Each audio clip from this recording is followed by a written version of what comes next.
Hello everyone and welcome to an episode of the Global Medics and Medacs Healthcare podcast.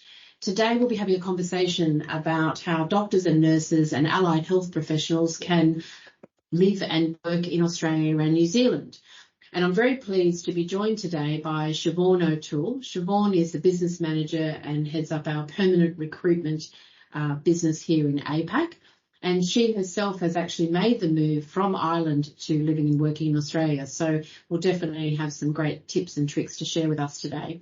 Welcome, Siobhan, and thank you for joining us. Hi, pleasure to be here.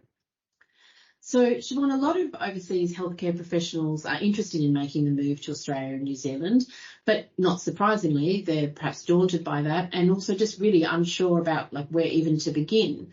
So I guess it'd be really helpful to understand just what types of doctors and nurses and allied health professionals are eligible to move and work in the Australian and New Zealand healthcare systems. Yeah, sure.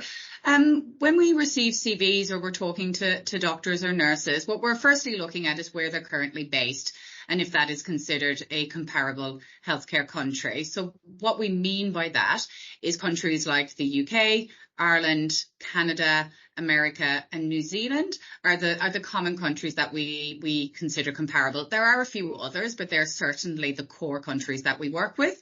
And then we're also looking for how long you've worked in those countries. So we're looking at anything above a year and beyond, just to really have that experience in those countries that hospitals are looking for. So apart from the experience and, as you said, in those comparable countries, what sort of professional registrations would be considered a prerequisite or prerequisites to facilitate such a move? So having registration in those comparable countries that we discussed, so for example, the NMC or the GMC in the UK for nurses and doctors. We're also looking to see if you actually have APRA already, and there are certainly professions that can get APRA from overseas. For example, nurses can start the process in the UK or Ireland or wherever they're coming from. So we're looking to see if you've completed that. We're also looking to see if you have, where your primary degree has come from. And that certainly doesn't have to be those comparable healthcare countries. It's more that you have experience working there. We look to see if you've completed things like PLAB 1 and 2 for doctors to be able to work in countries like the UK. We're also looking at any postgraduate qualifications that you have that might be required for the job that you're applying for, and also things like IELTS, so that you have completed those English exam requirements as well. Terrific. And so I guess of the understanding, for our audience that they've got these professional registrations, they are in one of those comparable countries that you mentioned. How would a candidate go about acquiring the right visa? Because presumably that's also just as important. Oh, yeah, absolutely. And certainly something we're very knowledgeable about and have many conversations with candidates on. It really does come down to the hospital first and foremost.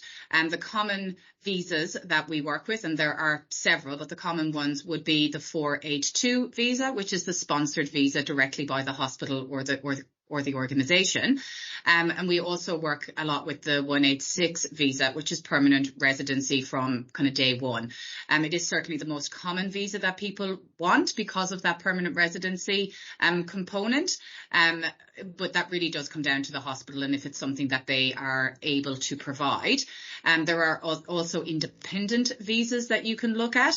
For example, the working holiday visa, if you're, fall into the right age group for that one, as well as independent visas like the 189 visa and the 190. And we can certainly answer information about all of those visas, be it visas that we're helping with, such as the 482 or the 186, or if you're going completely independently, we can also help you with that.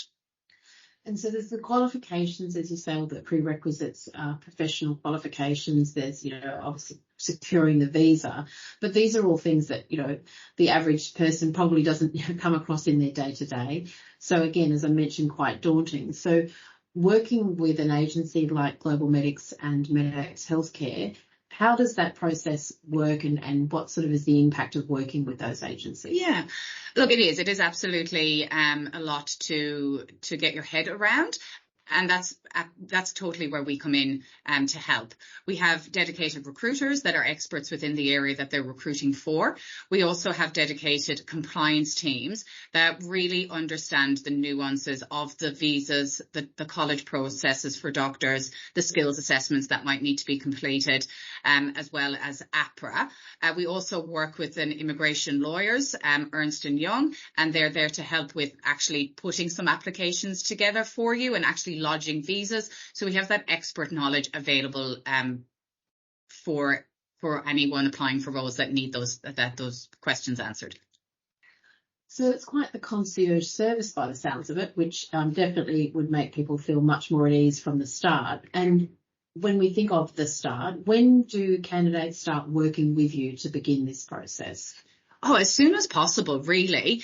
We're happy to have conversations with you now, even if you're not ready to make the move. And we're happy to answer any of those questions that you might have to help you make that decision, and if it is the right decision for you and your family. So the minute you're kind of thinking about it, feel free to reach out, and we can answer any of those questions for you and put you in the right direction of where to find information or guide you through that. We're constantly working with hospitals that are in need of, excellent doctors and nurses to join their team. And we work exclusively with a lot of hospitals as well. So we have roles that are ready and waiting for you to arrive. And for our audience, we will certainly share with you at the end of this podcast some contact details and how you can get in touch with Siobhan and her team and certainly begin that process. And having those exclusive relationships with those hospitals and clinical centres is definitely a big advantage for people, because there'll be certainly roles, presumably, Siobhan, that wouldn't be available otherwise. So yeah, we're working very exclusively with certain hospitals, and these are roles that only Medacs or Global will have access to. And as you also mentioned earlier, if I understand you correctly, it's across all clinical disciplines, so there's quite a lot to choose from. Oh, yes, totally. We work across every area of medicine within doctors and nurses, and also within allied health. So we can certainly help you across the board. And we do find that people come over here and their partners are also within healthcare. So we can help those also. And even if it's outside of healthcare, we can at least point you in the right direction of where you might be able to get a role in, finance or banking or any other area. We're here to help the whole family arrive. And you yourself, of course, as I mentioned at the beginning of this podcast, Siobhan, have made this move to live and work in another country from Ireland. I guess, that experience certainly, as I said, sets you up to be able to share some good tips and tricks. And so I guess, the first year of living in Australia and New Zealand, what would you sort of, help our audience understand that that's going to look like and what they can kind of expect in the career opportunities?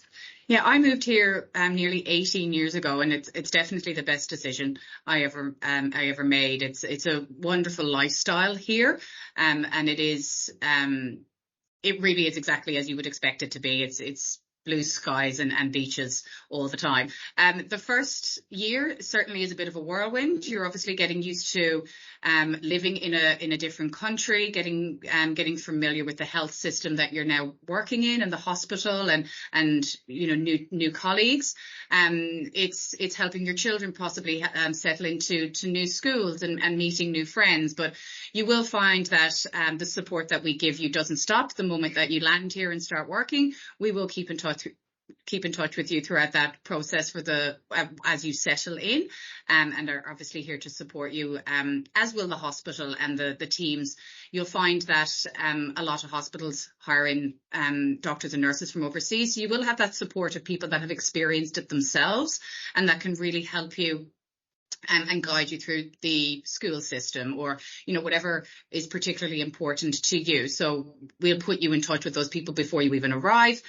But also it's something that you'll be navigating for the first couple of months as well. Definitely makes me feel a lot more comfortable knowing that I'd have that kind of support. But I suppose that's also quite important to share with our audience that, if you haven't worked with an agency before, why it is different and perhaps what might be some of the, advantages, if you like, of working with an agency like Global Medics and Medacs Healthcare.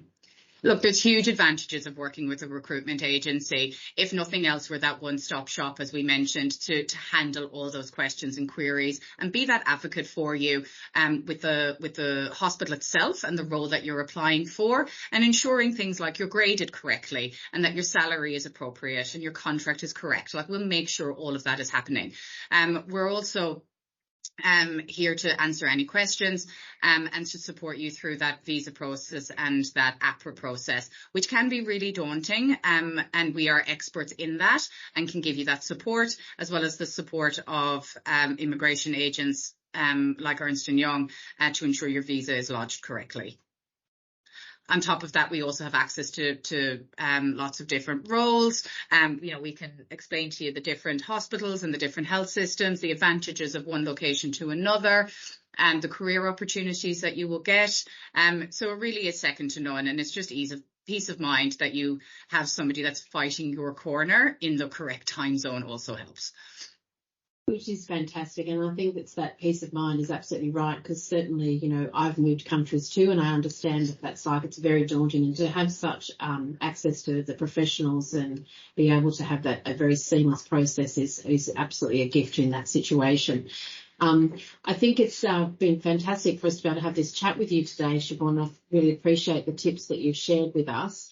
I guess what would be great to sort of finish on to help our audience is if you had to sort of pick 3 top tips for them to, be considering if they are looking to move and live and work in Australia or New Zealand, what would they be?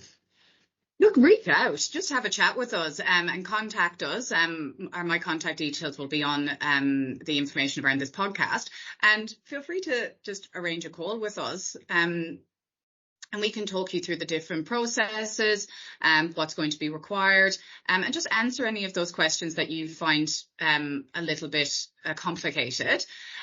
We're also, anything else that you can do right here and right now. So, for example, nurses can start applying for APRA now. You don't need a job offer to start that process. Also things like getting anything certified or collecting statement of services from different hospitals. There is a lot of paperwork to be gathered, and it is certainly something we will guide you through. Some things are time specific and only can be notarized at a particular time, or a police check gotten at a particular time, and we'll guide you through when best to do those sorts of things. But first and foremost, just reach out, have a conversation with us, and we'll explain the process to you as clearly as we can.